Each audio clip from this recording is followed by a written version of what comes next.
Hey everyone, so in this video, which is the last video of my three-part series, I'm going to show you how to check saturation.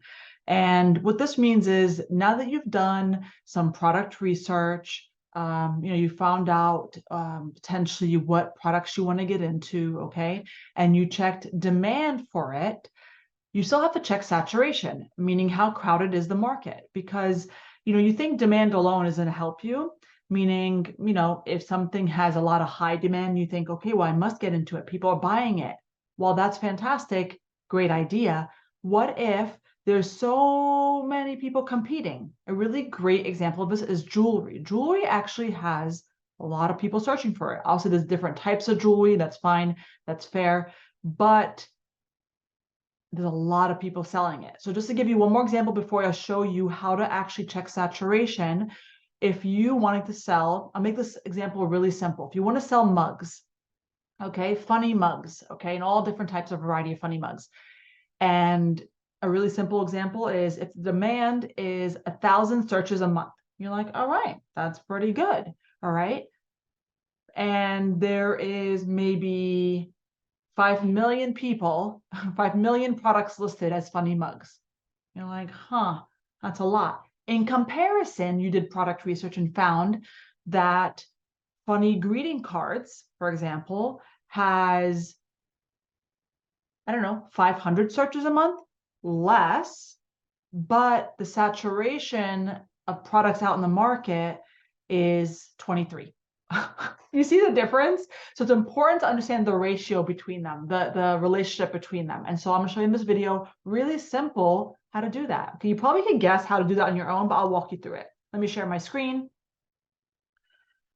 All right, so let me go to Etsy. By the way, you could do this on Etsy. You could do this on Amazon. All right, it's really simple. So you're gonna type in exactly what you did research on. Now, by the way, you probably have a list of things you were thinking of pivoting to, getting into, okay? You're gonna check each one.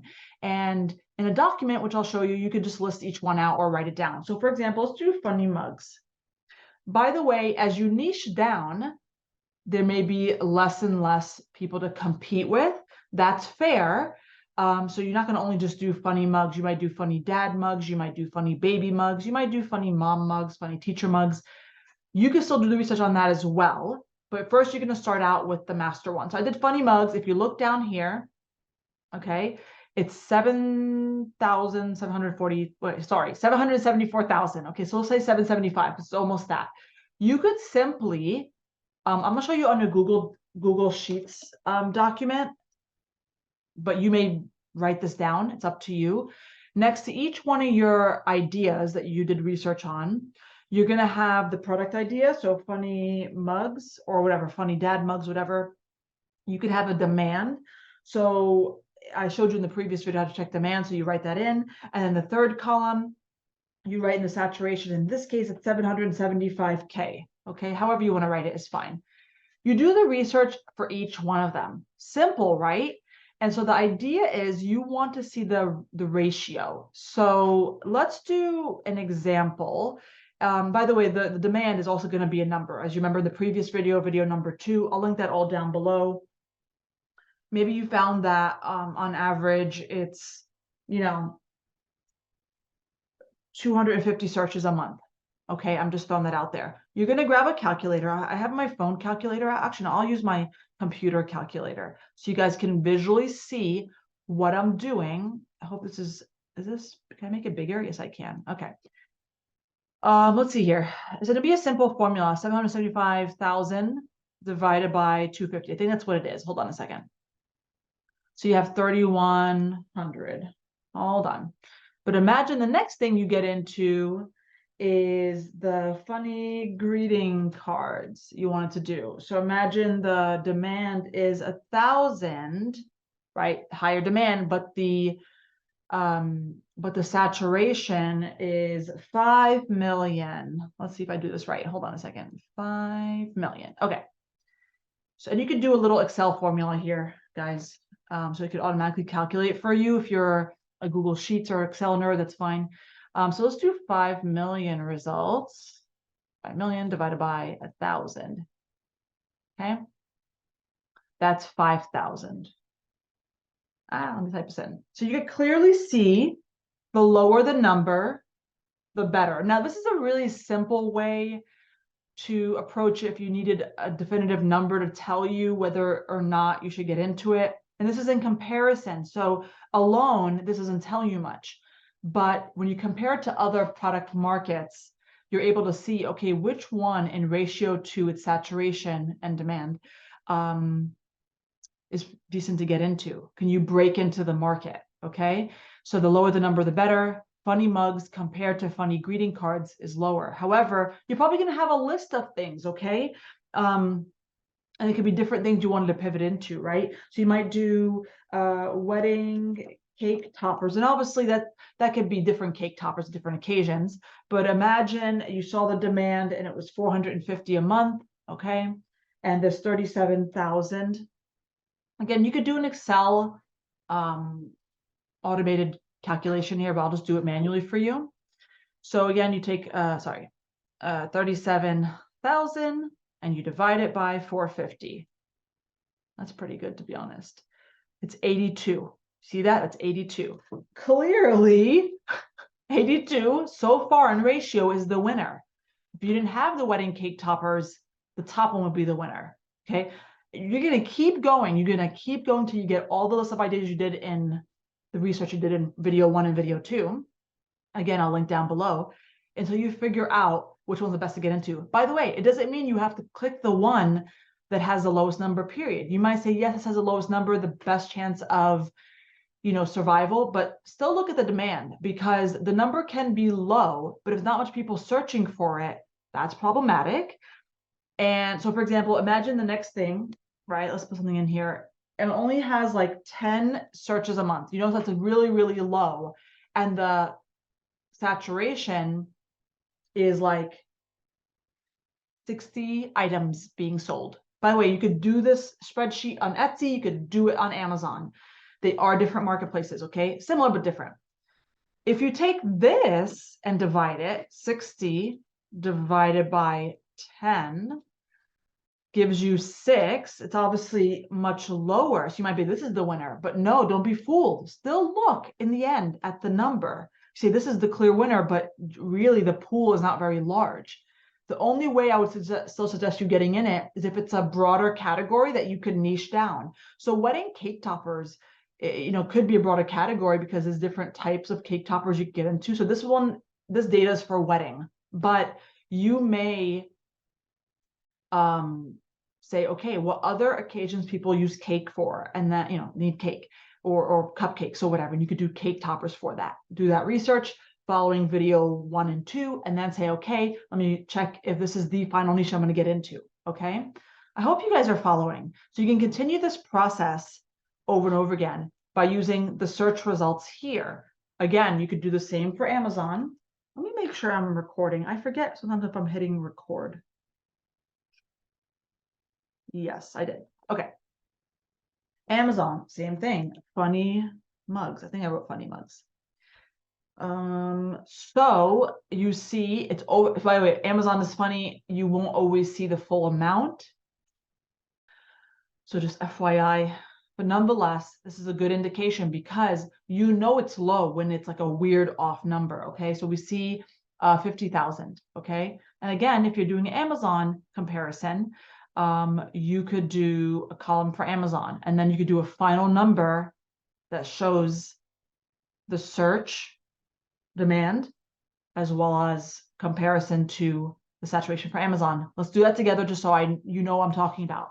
So this was the final number. Let me put this in orange, okay? However, the final number for Amazon, I'll make it in yellow or green, sorry. If Amazon's saturation for this top one is 50,000, okay, you take the 50,000 divided by the 250, which was demand. I made up this demand, but you probably have it correctly on your sheet based on video 2, equals 200. Okay, so you put the final number here. So So I would recommend doing it on Etsy and Amazon, whether you are selling on both. So obviously that makes sense. You have to check on them both, or you plan to possibly in the future. Even if you don't plan to, never say never, okay? Just do them both. Because when you look at the complete total, guys, let me increase my screen here so you can see my face too. Then you can say, okay, look, based on this, it looks like wedding cake topper is really great, but is it also great in the Amazon market? You don't have to have them both great in both markets. As long as it's great in one and average in the other, that's fair, okay? It's all in comparison to each other, okay? So you're gonna list this out. You're gonna do it for each one, each one, each one. So this is really simple. You're just getting the saturation, right? The amount of results, and you're doing some dividing. The lower the number, the better. Just know that you do this exercise today, a year from now, months from now, years from now, this will change. Why? Because more people enter the market, more products are out there. Duh. Okay, but I'm hoping that when you're working on this, you're like, okay, Di, I'm entering the wedding cake topper market, for example.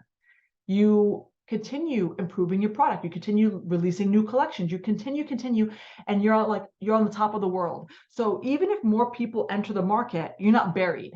Okay, this is why you probably got here in the first place. You're pivoting your business, watching this because you got buried somehow. Well, technically, you should be watching this only if your market doesn't work anymore and it's not your fault. But I know some of you are probably watching this saying, yeah, it's probably partially my fault. I accept responsibility. I need to pivot to a new market. Okay, fair. Okay.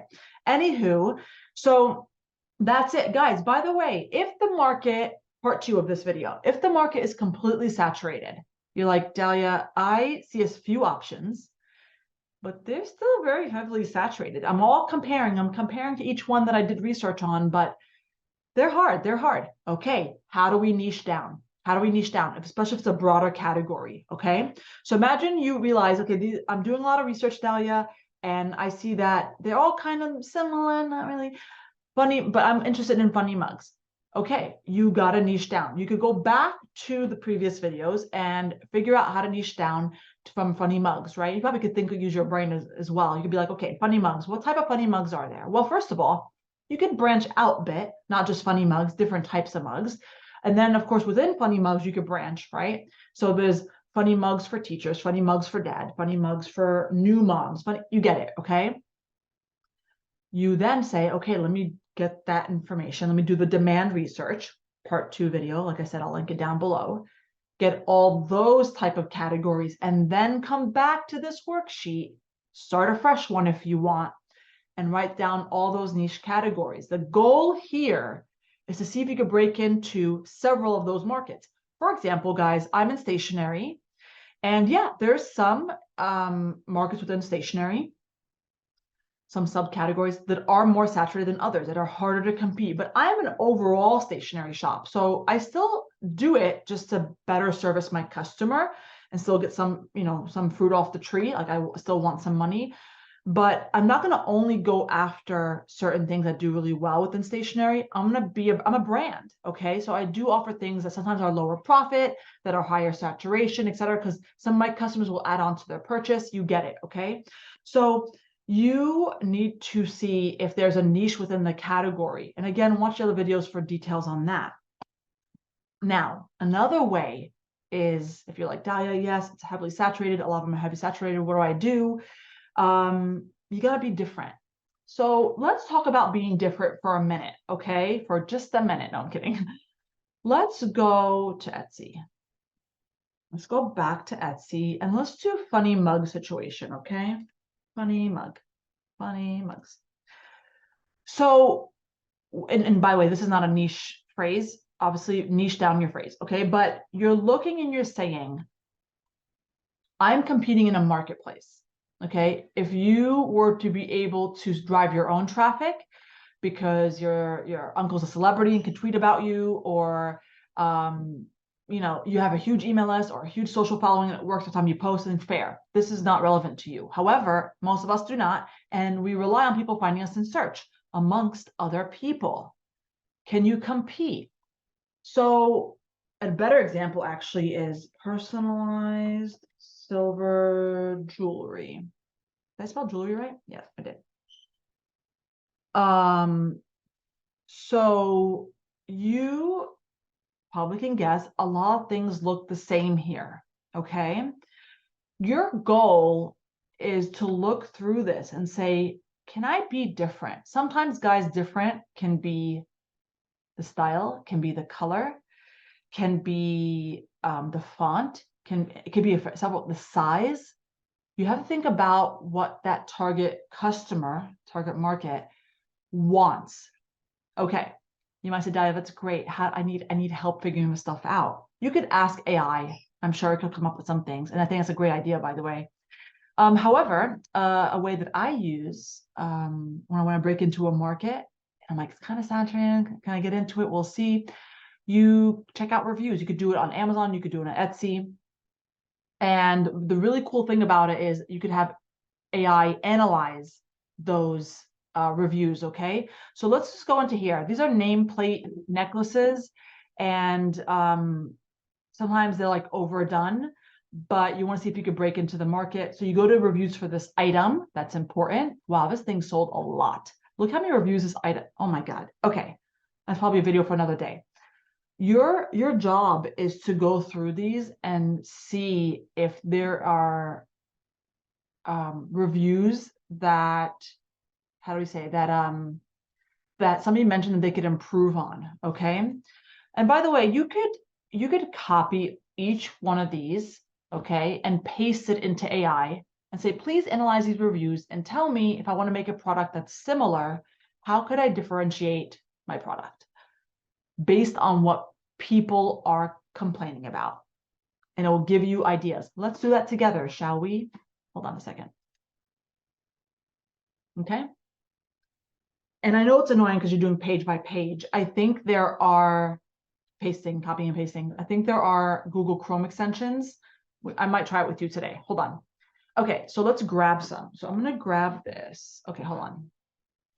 Please analyze these reviews and tell me if I wanted to create a product like this, how can I differentiate? I can't spell it correctly. Hold on.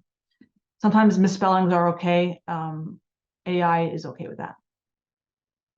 Differentiate myself based on what customers say that needs to be improved. And then I hit enter, whatever, like shift enter. I paste and I continue pasting several. By the way, this doesn't mean AI can do everything for you. Visually, sometimes you could see differences and ways to break into the market. We're trying to just do this based on what customers have said.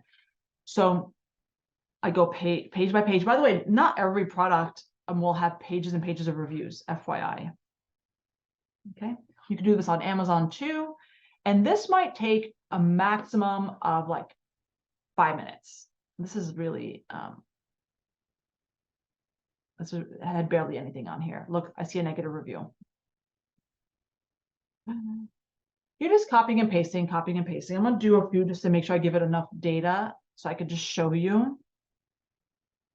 I love AI. This is, oh, wait, let's go back. Let's go back. Hold on. Don't assume something small, like that was barely written, like these short sentences, won't have anything valuable for ChatGPT to analyze. Okay, give me just a few more seconds. I'm going to keep pasting a few more pages. ChatGPT has a limit of what you could paste, so just keep that in mind. Okay, let's hit enter right now. Let's just see what it gives us, okay? Okay, so it's coming up with some things. While it comes up with some things, I'm gonna see, you can do the same on Amazon. I'm gonna see if I have an extension that's called Harpa. Yes, okay. Now let's see if Harpa can analyze the reviews. Analyze these reviews on this page. But the issue is I would need to go page by page. That's the issue.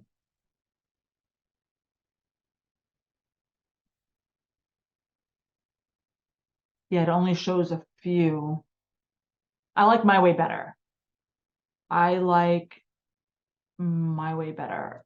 And then while that does that, let me check Amazon. I'm sure it's done by now, the Chat GPT, but let me check something. Funny mugs. Let's go to, don't hit a sponsored ad, guys, if you're trying to do some research, okay? It's bad karma. Okay, let's see if Harpa, no, I don't think so. I think, oh, nice, a lot of reviews. Yeah, oh, see all reviews, but it's still not going to show me all reviews. So I personally, let's see something. I personally like my way, the copy and pasting. It's a little bit more annoying, but you know.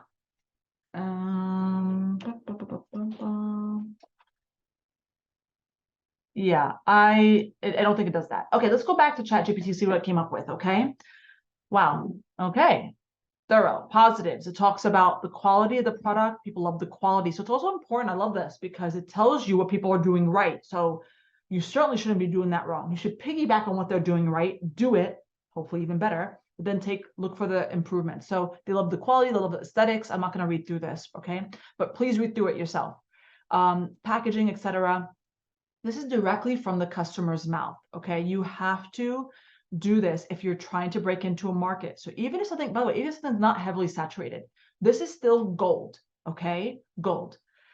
So points for improvement.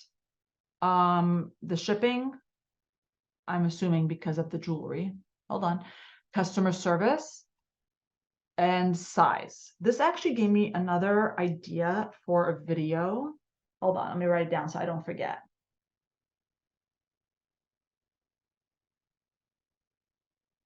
Okay, so, and then size. One review mentioned that the necklace was smaller than expected. Okay. Potential issue with product representation. Okay. Here's some suggestions on how to differentiate your product and service based on these reviews. Accurate delivery time. And by the way, this is just suggestions. You could obviously use your noggin and say, what else can I do to even like take it up a notch? Or you could even tell ChatGPT, hey, give me more suggestions on how to differentiate based on those reviews. You could, okay? Excellent customer service. Ensure that your customer's service is top notch. Some of these, by the way, are just like, duh, but you won't believe how much we're dealing with as business owners that sometimes these things slip, okay? Clear product description, quality aesthetics, packaging, etc. So really smart, right? So, and by the way, I only did it for a chunk of data. You should continue this so you understand how to break into a market, whether it's saturated, which is really important, or not. Because you just imagine I did this for a market that's not even saturated. I would be so on top that by the time people start to like saturate the market and come in, they won't be able to touch me. Think about it, okay? By the way, I used to do this all manually before AI came out. So this is not new to me. I'm showing you. I'm just excited that now it could be auto-analyzed. We still required to use your brain, but not as much, okay? So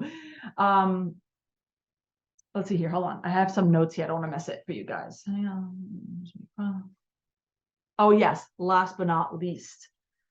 Standing out is not just how you create your product and stuff like that within the market. It's how you drive your traffic to your product, okay? So you can bring in your own traffic, okay, like social media, etc. So you're not competing with people in Etsy search or Amazon search. I know many of us find that harder to do. I don't speak for everybody I know, but it's pretty hard. But, you know, diversifying how you bring your traffic will help out a lot, okay? I currently don't do social media. However, I do email list, okay? I do Pinterest. I kind of slipped on Pinterest a bit, but I do Pinterest, email list, SEO, okay? Ads, okay?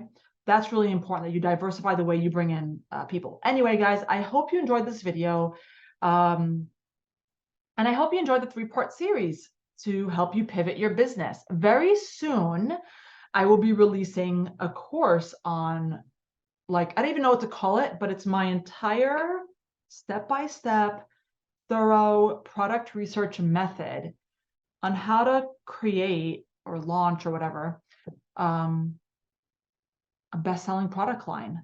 And I have done these methods, and now I have the help of AI, so it makes it even better, for years. And I have not perfected, because there's always room for improvement. I'm always working on improving things. I'm always learning new things, but I really have perfected when I launch new products, how to get them to be bestsellers every damn time. Okay.